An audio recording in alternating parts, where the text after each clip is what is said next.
Malam itu seharusnya menjadi momen bahagia. Shannon Christian dan kekasihnya, Christopher Newsom, berencana menghadiri pesta ulang tahun teman mereka. Namun sayangnya mereka tidak pernah datang. Tidak ada kabar dan tidak ada pesan. Setelah itu, segalanya berubah. Yang awalnya dianggap sebagai kasus orang hilang biasa, berubah menjadi salah satu investigasi paling mengerikan dalam sejarah Knoxville. Bahkan beberapa detektif yang menangani kasus ini akhirnya harus menjalani terapi, karena tidak ada yang bisa mempersiapkan mereka untuk apa yang akan mereka temukan. Bagaimana kisah lengkapnya? Sebelumnya silakan subscribe dulu channel ini serta nyalakan loncengnya untuk mengetahui kasus-kasus kriminal yang terjadi di berbagai negara. Shannon Christian lahir pada 29 April 1985 di Texas. Saat ia berusia 12 tahun, keluarganya pindah ke Knoxville, Tennessee. Di sanalah Shannon tumbuh bersama orang tuanya dan kakak laki-lakinya. Shannon adalah tipe gadis yang ceria, mudah berteman, dan selalu ingin membantu. Ia cepat berbaur di sekolah barunya, seolah sudah menjadi bagian dari tempat itu sejak lama. Semua orang mengatakan Shannon punya kemampuan untuk terhubung dengan siapapun. Kepribadiannya yang hangat dan penuh perhatian membuatnya bercita-cita ingin melakukan sesuatu yang berarti. Ia ingin membantu orang lain. Karena itu, setelah lulus SMA, ia memilih melanjutkan kuliah di University of Tennessee jurusan sosiologi. Salah satu alasannya memilih kampus itu adalah karena ingin tetap dekat dengan keluarganya. Hubungan mereka sangat erat, tetapi Shannon juga ingin mandiri. Ia mengambil 2 pekerjaan paruh waktu untuk membiayai kuliahnya sendiri. Di kampus inilah ia bertemu dengan Christopher Newsom, seorang tukang kayu berusia 23 tahun yang sudah dikenal baik di komunitasnya karena etos kerja dan kepribadiannya yang hangat. Shannon dan Chris mulai berkencan. Mereka adalah pasangan muda yang serasi. Tanggal 6 Januari 2007, Shannon dan Chris berencana pergi ke pesta ulang tahun seorang teman. Siang itu, Shannon pergi ke rumah temannya, dan Chris dijadwalkan menjemputnya sedikit lebih sore. Tapi ia agak terlambat. Teman Shannon akhirnya pergi lebih dulu ke pesta, sementara Shannon memilih menunggu di rumah. Chris sempat mengantar temannya ke pesta yang sama sebelum kembali menjemput Shannon. Tapi 1 jam berlalu dan keduanya tidak juga muncul. Padahal jarak dari rumah ke tempat pesta hanya 10 menit. Awalnya teman-teman mereka mengira mungkin rencana mereka berubah. Tapi rasanya aneh. Shannon dan Chris bukan tipe yang akan tiba-tiba membatalkan janji tanpa kabar. Mereka mencoba menelepon tapi tidak ada jawaban. Saat tengah malam tiba dan tidak ada kabar juga, kekhawatiran pun berubah menjadi ketakutan. Beberapa teman akhirnya memutuskan menyusul ke apartemen tempat Shannon menunggu. Mereka menemukan truk milik Chris di parkiran, tapi mobil Shannon tidak ada. Lalu mereka berpikir, mungkin pasangan itu memutuskan menghabiskan malam berdua. Shannon sempat menelepon ibunya dan mengatakan kalau ia akan pulang lebih larut, sekitar pukul 3:30 pagi. Tapi jam itu lewat dan Shannon tidak kunjung pulang. Keesokan paginya, Shannon tidak masuk kerja. Ibunya mulai menelepon kemana-mana. Keluarga Chris juga mengaku tidak tahu di mana anak mereka. Ponsel keduanya tidak bisa dihubungi. Semua orang mulai panik. Ini bukan hal biasa. Shannon sangat bertanggung jawab dan ia tidak pernah absen kerja tanpa alasan. Keluarga mereka menelepon ke seluruh rumah sakit di Knoxville, tapi tidak ada satupun yang mencatat keberadaan mereka. Sayangnya, polisi menolak membuka kasus. Karena mereka sudah dewasa, menurut prosedur harus menunggu 24 jam sebelum dianggap hilang. Tapi keluarga Shannon tidak tinggal diam. Mereka menghubungi operator seluler dan meminta bantuan untuk melacak ponselnya. Hasilnya, Shannon 3 kali sempat membuka voicemail di malam itu, lalu ponselnya mati. Lokasi terakhir yang terekam berada di dekat North Cherry Street, daerah dengan reputasi kejahatan yang cukup tinggi. Dengan perasaan penuh kekhawatiran, keluarga Shannon menyisir area tersebut. Dan akhirnya mereka menemukan mobil Shannon diparkir hanya beberapa blok dari lokasi sinyal terakhir. Begitu melihat kondisi mobilnya, mereka tahu ada yang tidak beres. Semua barang milik Shannon hilang. Mobil yang biasanya bersih, kini kotor. Jok pengemudi disetel jauh mundur ke belakang, menandakan seseorang bertubuh jauh lebih tinggi yang mengemudikannya. Polisi akhirnya datang. Mereka menemukan sesuatu yang sangat mencurigakan.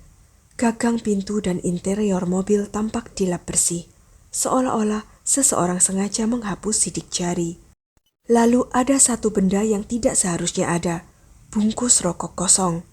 Masalahnya, baik Shannon maupun Chris tidak merokok. Lalu mereka menemukan petunjuk penting, sebuah amplop yang terjepit di antara kursi, bertuliskan alamat rumah di lingkungan tersebut. Dari situ, penyelidikan berubah drastis. Sidik jari di amplop cocok dengan seorang pria bernama LaMarcus Davidson, seorang narapidana yang baru saja bebas bersyarat dan punya catatan kriminal panjang. Dan rumah itu adalah tempat tinggalnya. Polisi segera menggerebek rumah itu. Tidak ada siapapun di dalam, tapi mereka punya alasan hukum untuk masuk. Di dalam rumah, mereka menemukan sepatu dan tas milik Shannon, juga topi bisbol dan SIM milik Chris. Tapi penemuan terburuk menanti di dapur. Di dalam tempat sampah, mereka menemukan tubuh Shannon, dibungkus kain dan kantong plastik. Ia sudah tidak bernyawa. Kasus ini pun resmi menjadi penyelidikan pembunuhan. Sebelumnya, seorang pekerja rel kereta api menemukan mayat pria tidak dikenal di dekat jalur kereta. Baru setelah diidentifikasi, polisi menyadari itu adalah Chris. Hasil otopsi mengungkapkan kengerian yang sulit dibayangkan.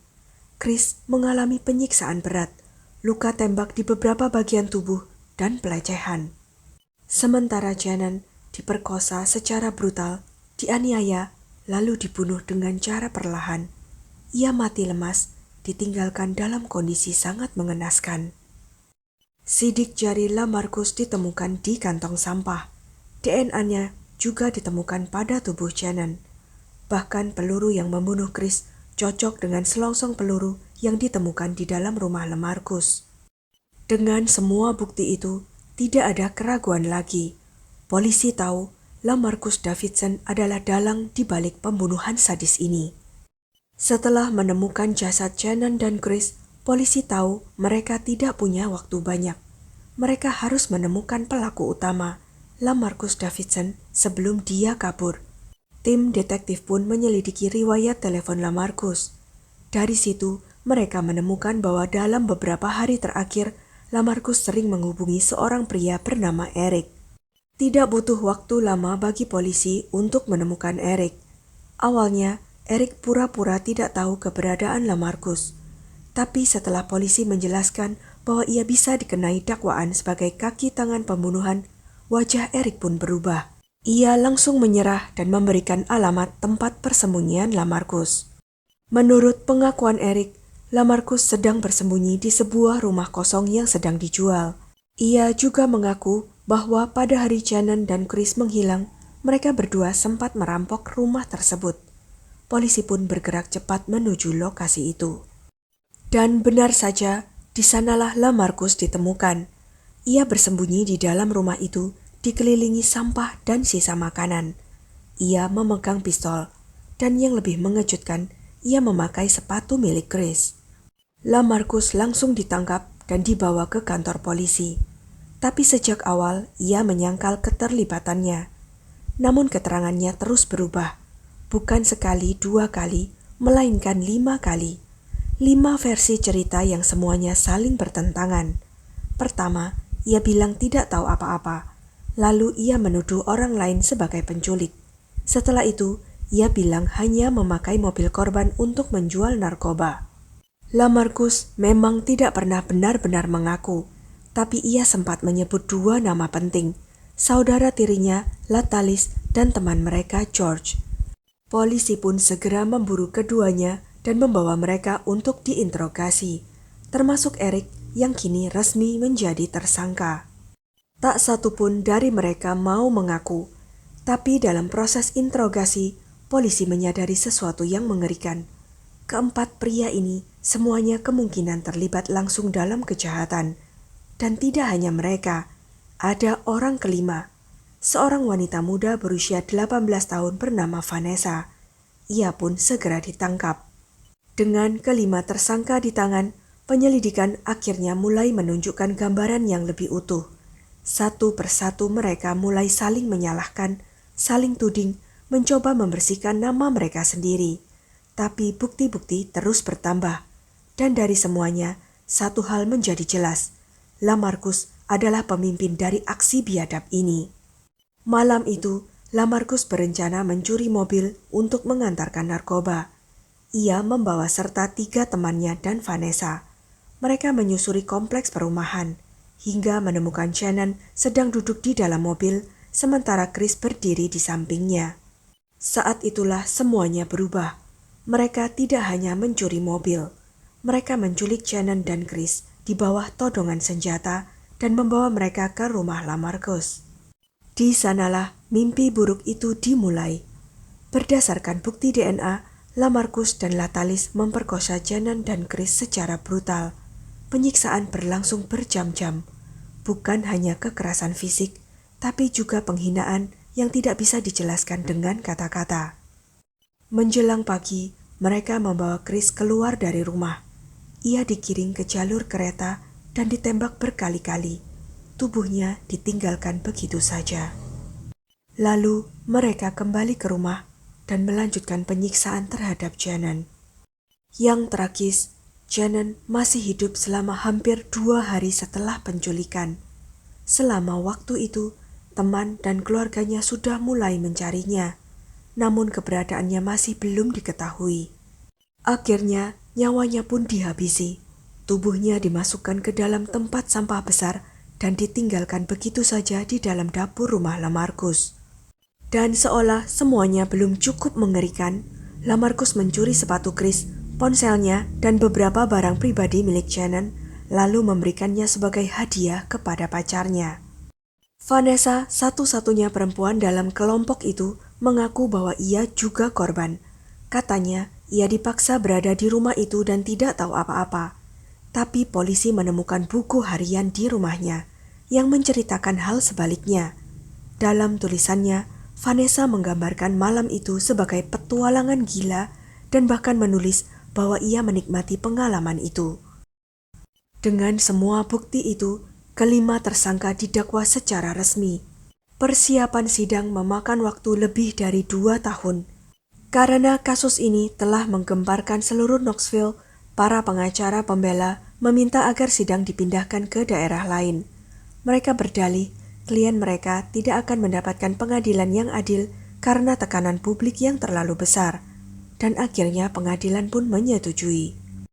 Eric yang menjalani sidang pertama, meski tidak ditemukan bukti bahwa ia ikut menyiksa korban secara langsung, bukti menunjukkan bahwa ia tahu dan membantu menutupi kejahatan. Ia dijatuhi hukuman 18 tahun penjara. Selanjutnya, giliran Lamarcus, Latalis, dan George. Pengacara mereka mencoba menyampaikan pembelaan yang keji bahwa Shannon dan Chris berpartisipasi secara sukarela dalam kekerasan tersebut. Tapi juri tidak termakan omong kosong itu. Ketiganya dinyatakan bersalah. Lamarcus dijatuhi hukuman mati, sementara Latalis dan George mendapatkan hukuman penjara seumur hidup. Vanessa sempat diberi imunitas untuk bersaksi melawan mereka. Tapi pengadilan kemudian menyatakan bahwa perlindungan itu hanya berlaku untuk dakwaan pencurian mobil, bukan pembunuhan atau pemerkosaan. Ia pun disidang dan dijatuhi hukuman 53 tahun penjara. Tapi kasus ini belum berakhir. Tahun 2011, hakim yang memimpin kelima persidangan mengundurkan diri karena terlibat skandal. Terungkap bahwa ia berselingkuh dengan pegawai pengadilan serta terbukti membeli narkoba dari para kriminal. Kasus ini pun ditinjau ulang. Akibatnya, Josh dan Vanessa mendapatkan hak sidang ulang. Kali ini, Vanessa tetap dinyatakan bersalah, namun hukumannya dikurangi menjadi 35 tahun. George juga mendapatkan pengurangan. dan bisa mengajukan pembebasan bersyarat setelah 51 tahun. Namun ada efek lain yang jauh lebih besar. Selama sidang ulang, jaksa berhasil mengumpulkan bukti baru yang menunjukkan bahwa Eric ternyata ikut langsung menyiksa dan membunuh pasangan Shannon dan Chris. Pada tahun 2019, ia kembali didakwa dan kali ini dijatuhi hukuman penjara seumur hidup ditambah 90 tahun. Dari yang awalnya hanya 18 tahun, vonis ini benar-benar menutup peluang kebebasan selamanya. Vanessa sendiri kini berhak mengajukan pembebasan bersyarat setelah menjalani 7 tahun penjara. Tapi sampai hari ini semua permohonannya ditolak. Dan akhirnya setelah segala proses panjang, semua pelaku mendapat hukuman setimpal. Meskipun banyak yang percaya bahwa semuanya seharusnya dihukum mati. Kejahatan ini tidak hanya mengguncang Knoxville. Peristiwa ini mengetuk hati jutaan orang di seluruh Amerika karena sulit dipercaya bahwa ada manusia yang bisa berbuat sekejam ini. Rumah tempat tragedi itu terjadi akhirnya dibeli oleh sebuah perusahaan lokal dan dihancurkan. Di atas tanah itu dibangun monumen peringatan untuk Shannon dan Chris. University of Tennessee juga membuat beasiswa atas nama mereka yang hingga kini masih aktif. Dan bagaimana nasib LaMarcus? Hingga hari ini, hampir 20 tahun sejak malam itu, ia masih belum menjalani eksekusinya. Ia masih duduk menunggu di sel tahanan mati. Sekian kisah kali ini. Jangan lupa untuk klik like, share, subscribe, dan komen ya pendapat kalian. Sampai jumpa lagi di video-video selanjutnya.